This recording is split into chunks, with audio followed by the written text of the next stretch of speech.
Let's take a look at what you're doing this week in Module 3. We're looking at experimental design, and we're going to apply experimental design to an experiment on photosynthesis. You have your weekly objectives and your list of activities. Your learning materials start with your video lecture, which will talk to you a little bit about experimental design and the concepts that we're looking at this week. For content, we have a link here for photosynthesis, and we also have a link to a chapter on photosynthesis. In addition to photosynthesis, we're also looking at the skills of science and how to design and conduct an experiment and analyze data. So you want to make sure that you look at these links here. The first one will show you a little bit about what your experimental setup will look like, and showing you the production of those oxygen bubbles that the aquatic plant will give off when you have it in the beaker of water. It also gives you links here on experimental design. This week you're doing several things. First, you're doing 2 different simulations. One is on photosynthesis. This is a Labster simulation. And then you also have one on experimental design, because we're looking at photosynthesis from the conceptual point of view, and then skill-wise we're looking at experimental design. You'll go through those Labster activities and you'll submit a reflection. Remember, when you go through the Labster activities, you'll load Labster, and then when you load Labster, you'll click this play button up here at the top. You'll have one for photosynthesis, you'll have this other one for experimental design.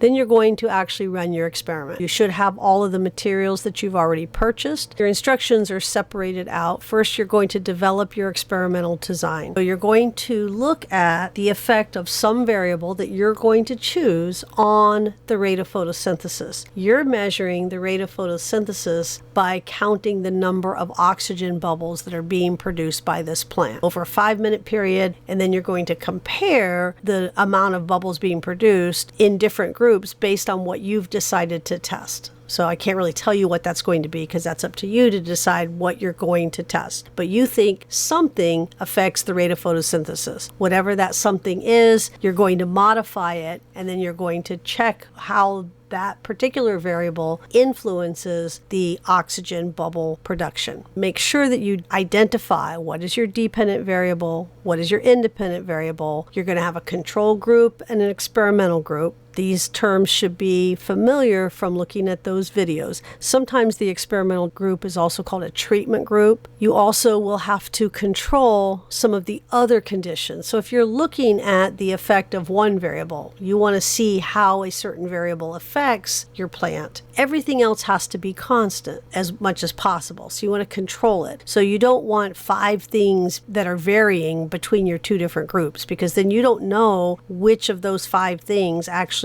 cause the difference in the bubble production. So you want to make sure that as much as possible, everything is under control except the one thing that you're interested in asking about. You also want to indicate how many replicates you have. So remember, you have to replicate an experiment. If you do it one time, you're not going to get a very valid answer to your question. You need to be able to run it multiple times, and then you're going to take an average. So if I have 2 different conditions, maybe I run each condition 10 different times. For each one of those, I take an average of those 10 numbers, and I have a much better answer than if I just gave you one number. If you only had one in science, it really doesn't tell you anything. You have to have multiple replicates.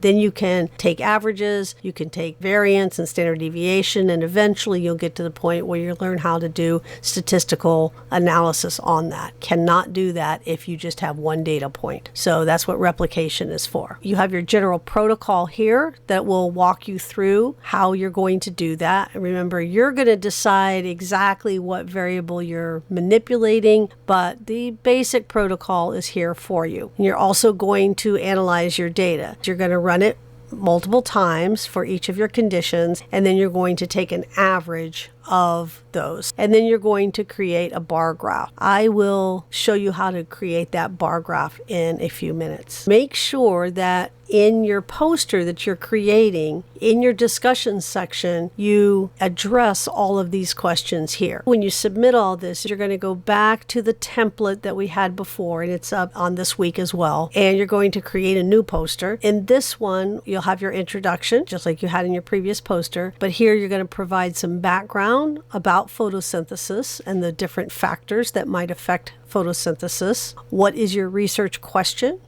What is your hypothesis? So remember, your question, it might be, what is the effect of a particular drug on lowering your cholesterol? That's the question. Then we might say, for our hypothesis, drug X lowers cholesterol. That's the answer to the question. So first you have a question, and then your hypothesis is what you think the answer to that question is. Protocol is going to be essentially describing exactly what you did in your experiment. In your results, you will have a picture of your experimental setup, so take a picture of it. You'll have the table of your data, and you'll have a graph, which I'll show you how to do. Now, normally in a scientific journal, you would not see duplication like that. If you saw a table, you would not also see a graph of the same data. But we want to see both of it, because that way, if there is an issue with the way the graph was done, I can actually go back and look at your data. So you're going to go ahead and give me both. And then in the discussion, you're going to go back up to that area where it had all those discussion questions and make sure that you address those. And what you want to do is to write this more like a paper instead of here's, questions 1 through 10 and my answers. You want to make it flow more like you would see in a scientific paper. And then in your references, you'll provide APA format citations for the references that you use. Remember, if you use any sort of generative AI like ChatGPT, you need to make sure that you provide attribution to that source at the end. If you use AI in any way, please make sure that you cite it at the end. And then down below, you have your grading rubric, which shows you how the points are distributed for each one of those sections of the poster. What I want to do here is to show you how to create a bar graph using Excel. So this is Microsoft Excel. I've just put in some fake data in here, but I looked at the number of oxygen bubbles in my control group and the number of oxygen bubbles in my experimental group. I ran each one 10 times, so each one of these is that 5-minute period. First, it's asking you to calculate an average. If I click in this cell here and I come up to where it says function, click that. You notice on mine, average came up right away. If it doesn't on yours, you can just type it in here. If you type in average, it'll find it. We would click on average and say okay. It's already finding the column of numbers. It's going to take the average of numbers B2 through B11. So this is B2,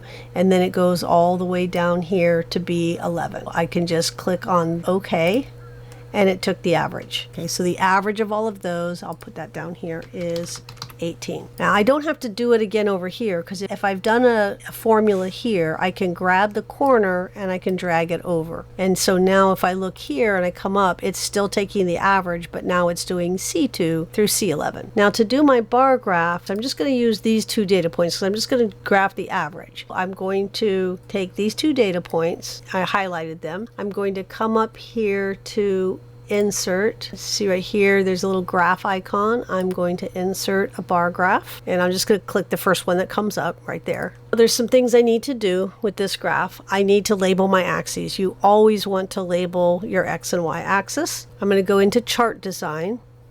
Okay, so what I'm going to do on the Y axis is I'm going to highlight this.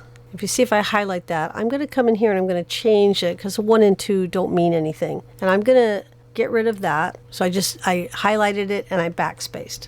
Now I'm going to come up here into chart design and go to add chart element. And I'm going to add an axis title. I'm going to add a primary horizontal title. But what I'm going to do here now is I'm going to do control group and experimental group. And then I'm just going to play with it till I get them to line up the way that I want them to here. And then I'm going to come back to chart element. I'm going to add an axis title on the vertical. And this is looking at rate of photosynthesis. You want to tell your reader how you measured it. Usually do that by putting it in parentheses. So we're going to put parentheses, number of O2 bubbles in a 5-minute period. And we might be able to come in here and do that so it kind of looks a little bit better. Okay, I'm going to make the font a little smaller so it fits on there a little bit better. And maybe I'll make this one bold so it shows up a little better. Maybe I'll make these bold too So they show up nice. Now, one of the videos you saw said that you always need a chart title. Actually, if you look in publications, you will not see a chart title. So you can put a chart title on it, but again, publications, you typically don't see that. If we were going to put a chart title on it, we could put the chart title up here. What you normally will see in a publication is you won't see the chart title. So I'm going to go ahead and delete that. But what you will see is underneath it, you might see, it'll say Figure 1 comparison of photosynthetic rate in, this is the plant Elodia, and then you would just kind of describe what the conditions were. That's how you would do a graph. Now, a lot of times also in scientific publications, you often will not see these grid lines on here.